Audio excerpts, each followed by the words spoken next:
Anne Vance's cough tore through the frozen cabin like shattering glass. Joseph pressed another log into the failing stove, but the cold was winning. If this mirror doesn't work, we won't last another winter. Outside, beneath a bruising winter sky, Joseph pulled the last rope taut.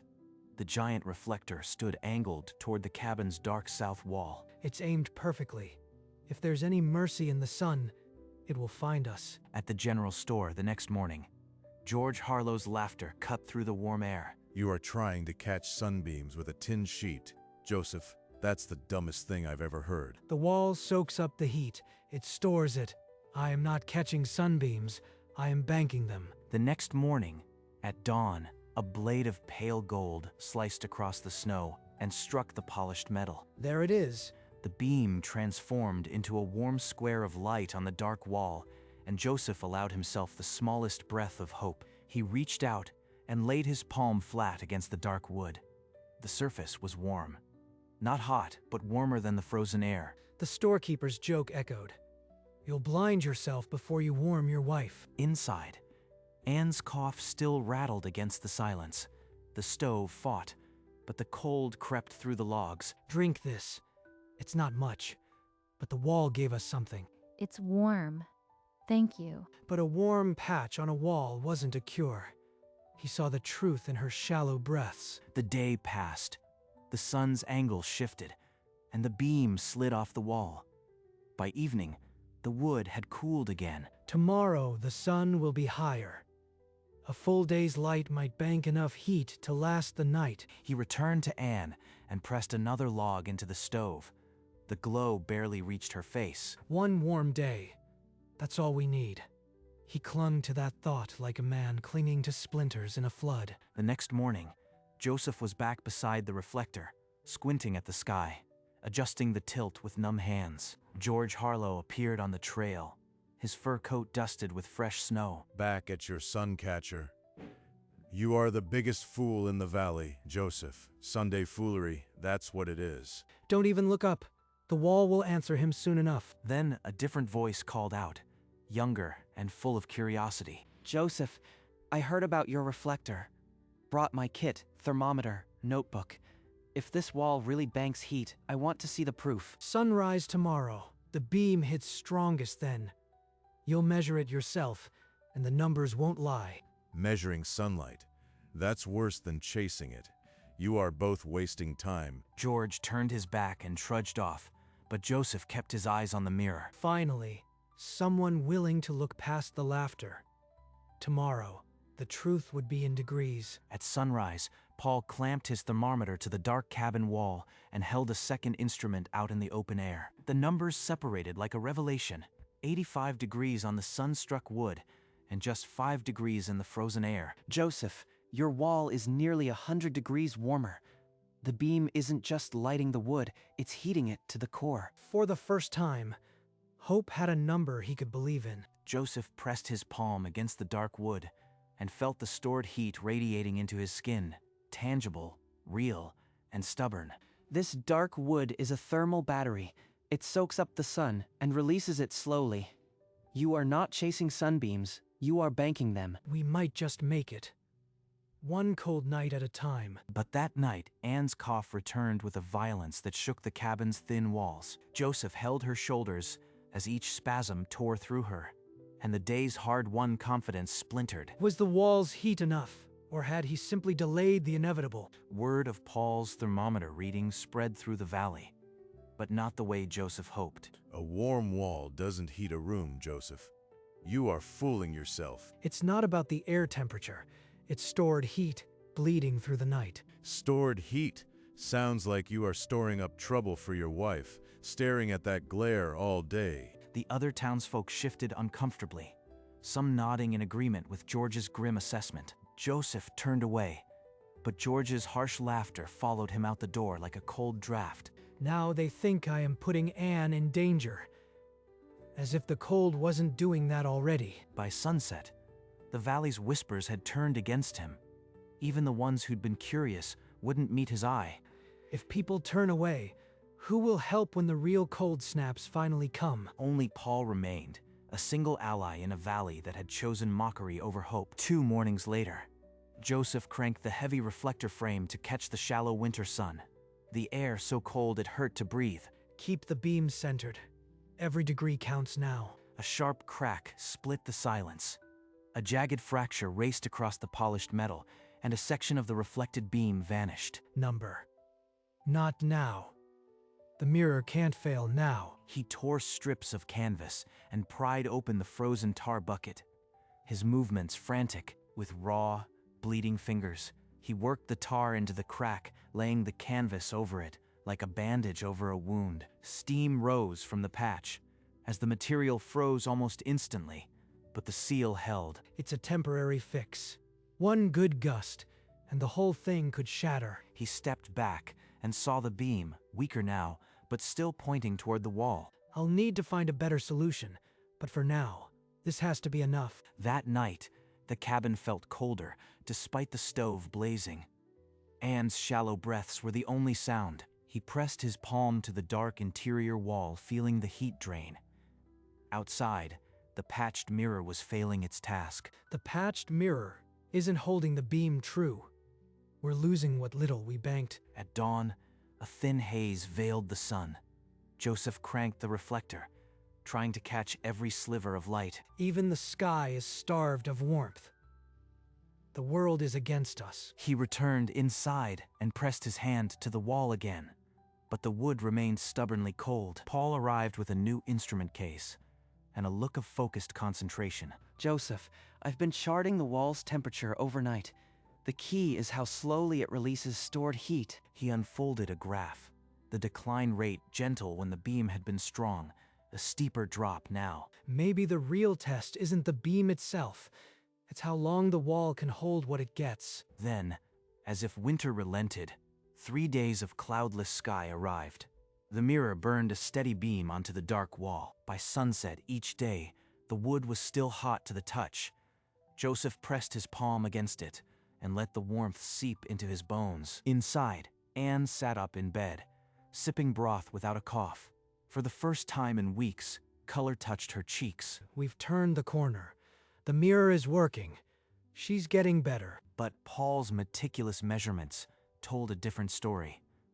His graph showed the temperature curve flattening only when the days stayed clear. Joseph, the wall's heat retention depends on the wood's density, not just the mirror. The clear weather is doing half the work. Joseph stared at the graph.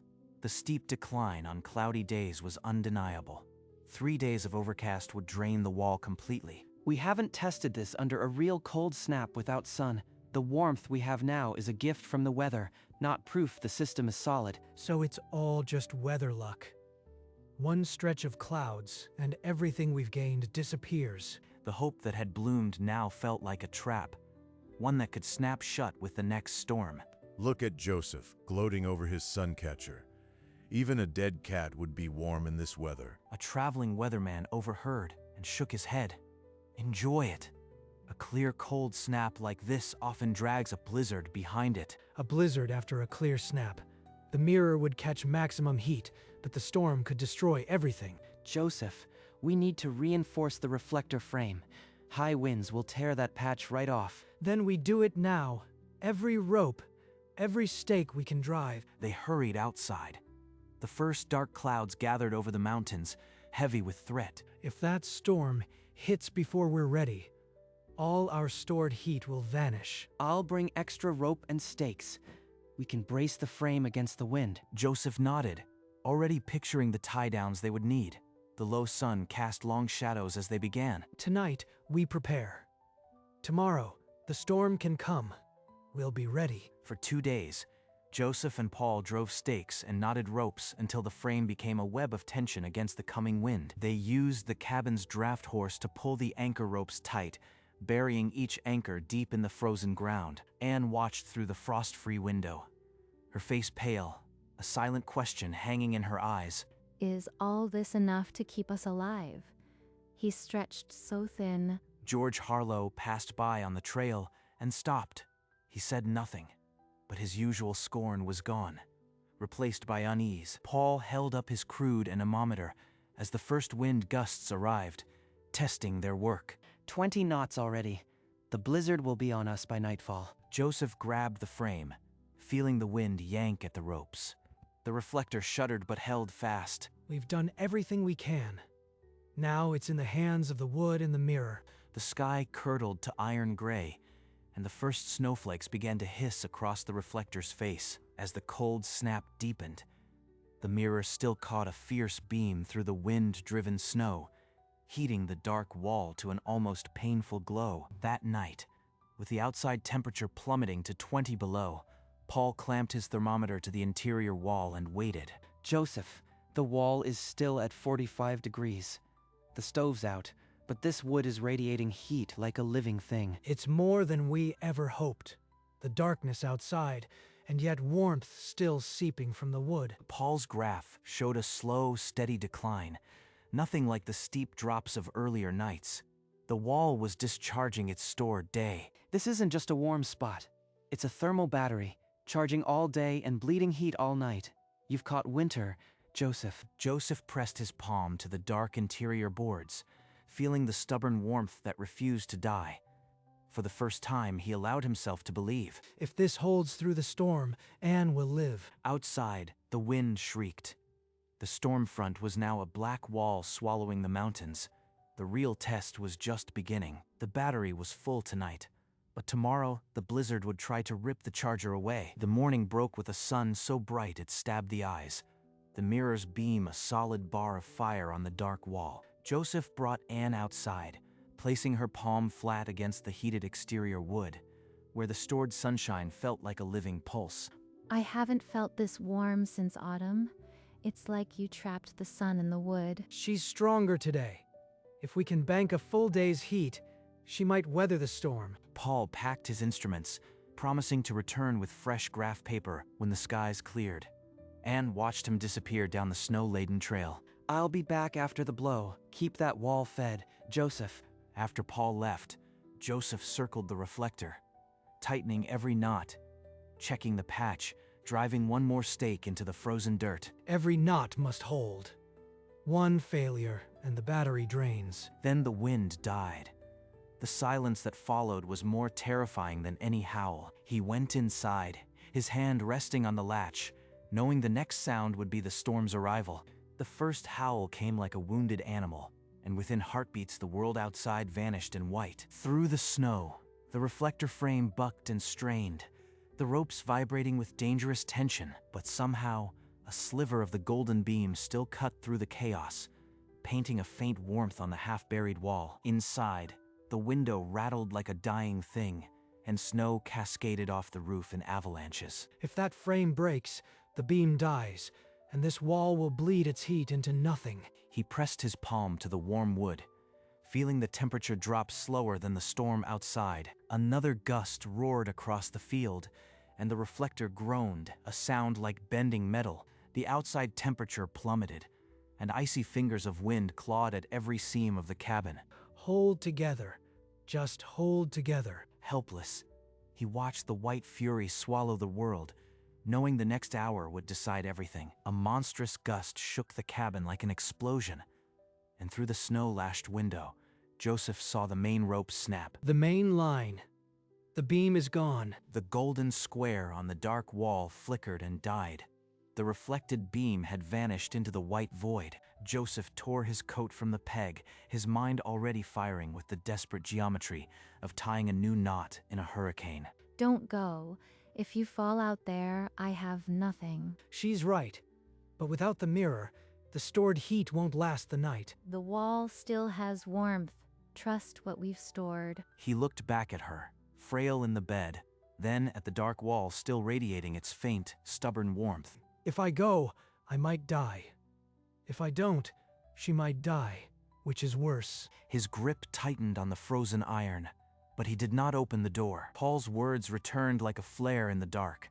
The wall is a battery, charging all day and bleeding heat all night. His hand slid off the latch, the decision made without a word. He crossed to the bed and took Anne's cold hand in his. We stay. The wall gave us a bank of heat, and we're going to live off it. He chose us, the wall and me. He added a precious split of wood to the stove. then wrapped them both in every quilt and blanket he could find. Gently, he guided her against the section of wall where the stored heat still pulsed. The storm screamed like a living thing, but the dark wood held its stubborn warmth. We've banked enough. It has to be enough. Outside, the world was a white fury. But inside, two souls pressed against a wooden battery and waited for the dawn. Hours dissolved into the howling dark. The wind never stopped, never weakened, as if the mountain itself was trying to scrape the cabin from its foundation. The stove is dying. One more split of wood, and that's all we have. He pressed his palm to the dark wood of the wall, still warm, but undeniably cooler than before. I can feel it bleeding away. I need every degree that's left. Anne's breath came shallow but steady, her body curled against his side. He listened to each fragile rise and fall. If the wall started at 45 and drops 5 degrees an hour, we have until dawn. The storm piled drifts against the cabin walls, muffling even the shriek of the wind into a distant hollow roar. Inside the buried cabin, the stillness pressed down like a weight, broken only by the ticking of cooling wood and a single, steady heartbeat. I can't stay awake if I sleep, but my eyes won't stay open. Exhaustion pulled him under. He sank into a restless darkness, not knowing if he would ever open his eyes again. Silence. The wind was dead. Joseph woke to a pale gray blade of light cutting through a crack in the snow-packed window. Anne stirred beside him, her eyelids fluttering. A shallow, steady breath escaped her lips. She's warm. She's alive. The battery held. He pressed his hand to the dark wood, cold as bone now, but the air still held above freezing. Gently, he helped Anne sit up. Her body was weak but warm. They shared a look of exhausted victory. He rose on unsteady legs and crossed to the door. He pushed against the packed snow until it gave. Blinding white light flooded the cabin.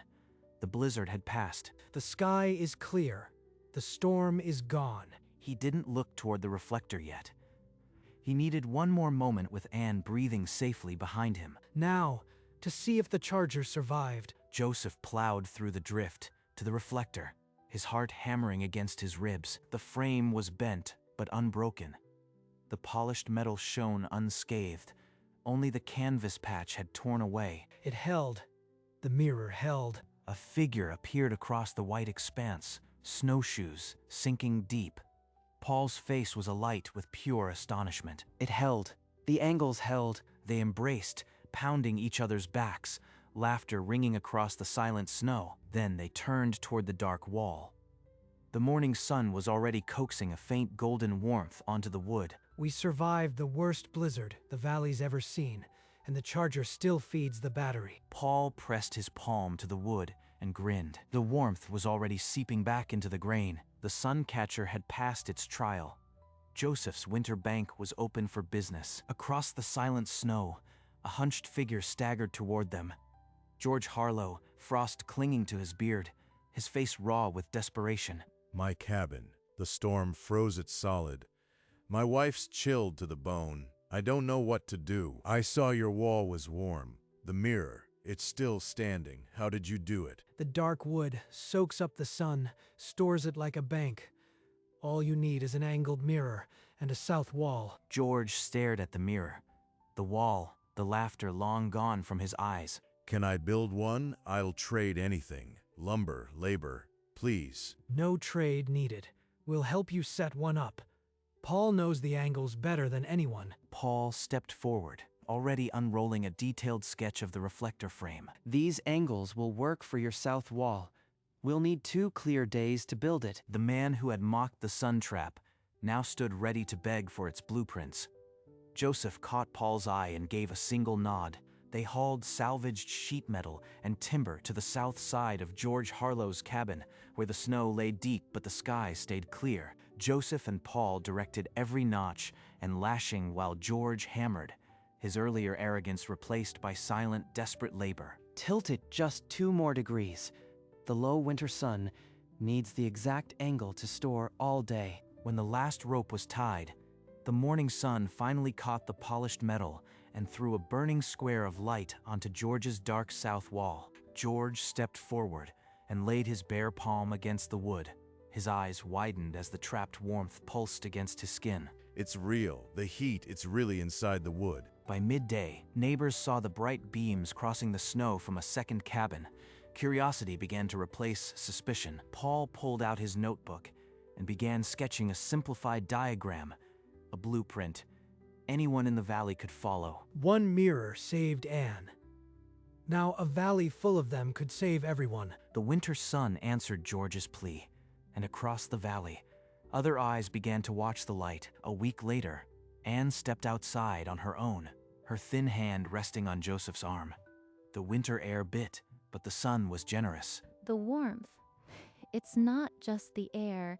It's like the sun itself is holding me. She closed her eyes as the reflected light washed over her, the same light that had banked in the dark wood through the storm. It's like you caught winter in your hands, Joseph. Joseph took her hand, pressing it gently against the warm wall. The wood pulsed with the stored heat of a dozen clear days. Across the valley, other beams had begun to stripe the snow. A second, a third, a fourth cabin now feeding on winter's pale gift. Paul's simplified diagrams were already passing from hand to hand at the general store, each copy a promise of a warmer winter. He didn't just save me. He showed them all how to trap the sun. He wrapped his arm around her, and together they stood in the golden square, the heat of captured sun pushing back against the cold. Winter came for us, and we caught it. As the sun set over the valley, a network of golden beams stretched across the fresh snow, cabin after cabin, each a sun catcher drawing on the same stubborn hope. Paul and Joseph shared a quiet laugh by the mirror, the sound no longer tinged with mockery, but with the lightness of fear lifted. On the porch, Joseph took Anne's hand in his. Together they watched the valley fill with light. You really did it, Joseph. You caught the sun. We caught it. Together. The dark wall behind them still radiated a gentle warmth, proof of the day's harvest, a battery that never forgot the sun. In the months that followed, no winter storm would ever find the valley unprepared again. The knowledge had become as common as the saw and hammer. Paul's diagrams passed from hand to hand at the general store, angles and instructions, free for anyone willing to build a second sun. But the truest warmth came not from wood or mirror, but from a man who refused to let his wife freeze in the dark. And as the light faded, the valley glowed with the captured winter, a promise that the cold would never be stronger than a man and his mirror.